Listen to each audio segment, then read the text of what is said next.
Yo, what is good, my anime people? What's good? So we got a new show, my Isekai life. Um, yeah, this show is actually pretty dope. I wanted to find a game that I could like convey the way he is, like being able to summon up people to help him fight and stuff like that. I just couldn't find a game to do that because I didn't want to pick a game where I'm fighting, and that's the opposite of what he does. I mean, outside of like using his slimes to do the fighting. Um, but yeah, this week's episodes were fire. I did not expect to get 2 episodes of this anime, but I am pretty excited to see what they're going to drop for the future of this show because actually, what we get is rather surprising. Um, Not only is this character like in a position where he has to, uh, figure out what it is that he's going to be doing with his life, it still feels like he hasn't gotten just used to the world in general, right? Like everything else is going relatively smooth, but for him to be, you really thought you could sneak up on me. For him to be fighting and pretty much trying to hide his abilities, like for instance, in episode 2, we have the girls asking him, like, hey, how did you learn how to track the way that you track?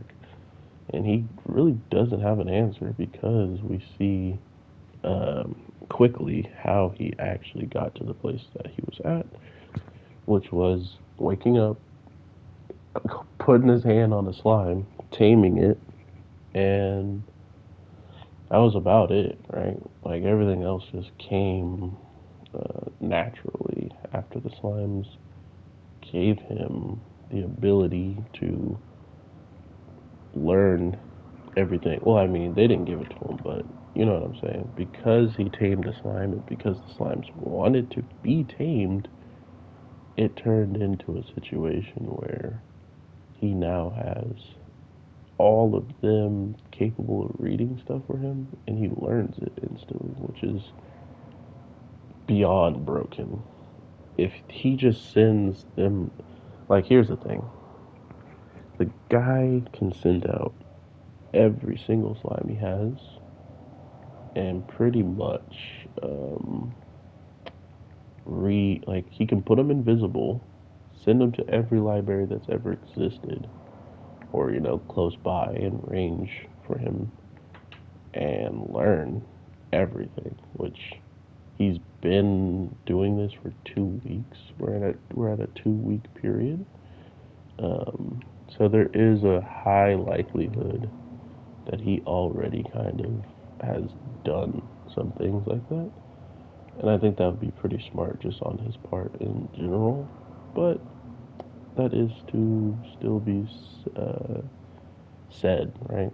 And for whatever reason, the slimes knew exactly about this place that they take him to, almost as if maybe the last person who had uh, taming abilities did the same thing, right? Like this might just be an instance where they were waiting for the next person and he just happened to be it.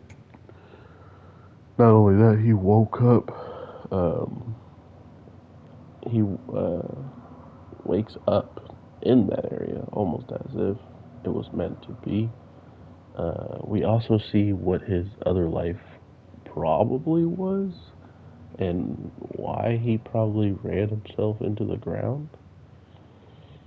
This guy has been working in an office ridiculously hard, proving that every time he was needed, he got to he got to get it done. You need more, bruh. Um, and I thought that was a cool way of just pushing forward his backstory, right? Without really giving us the reason why he passed away. Like he might not even have passed away from overwork.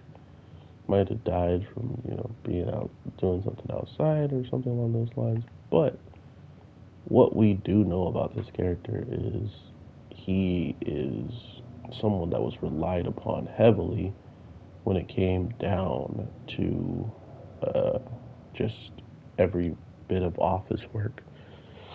Anything that was probably not done correctly or was done correctly, they probably sent it straight to that dude. And unfortunately, it's something he doesn't want to deal with, right?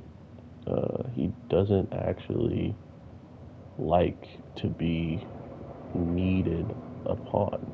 And that was pretty clear in the second episode once, they were like, oh, well, we should have just came to you for help once they found out one of their teammates was a possible bandit or like he had things just going on in the background that we didn't know about.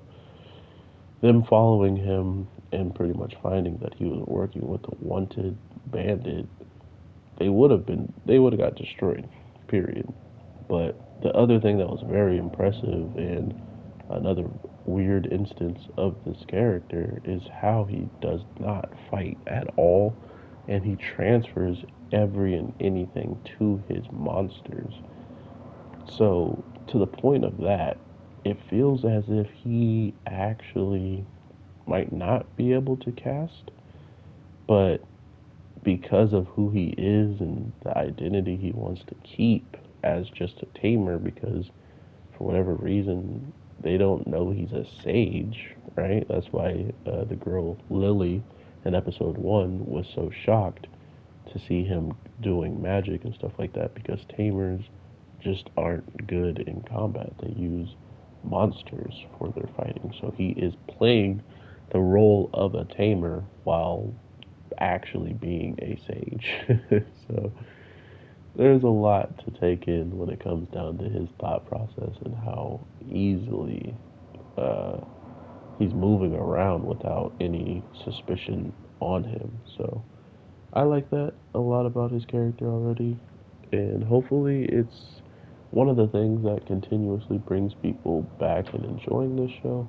But yeah, 2 episodes, and I am pretty hooked on this show. I kind of figured I might be. I just didn't know, with all these shows about the strongest this and the strongest that, they haven't really all turned out that great. But I like the way he uses his slimes. I like the way he treats his tamed animals. I think this is a really cool way to make Beastmasters be that much cooler. So overall, I hope y'all have an amazing one. I will definitely talk to you sooner than later. Take care and peace.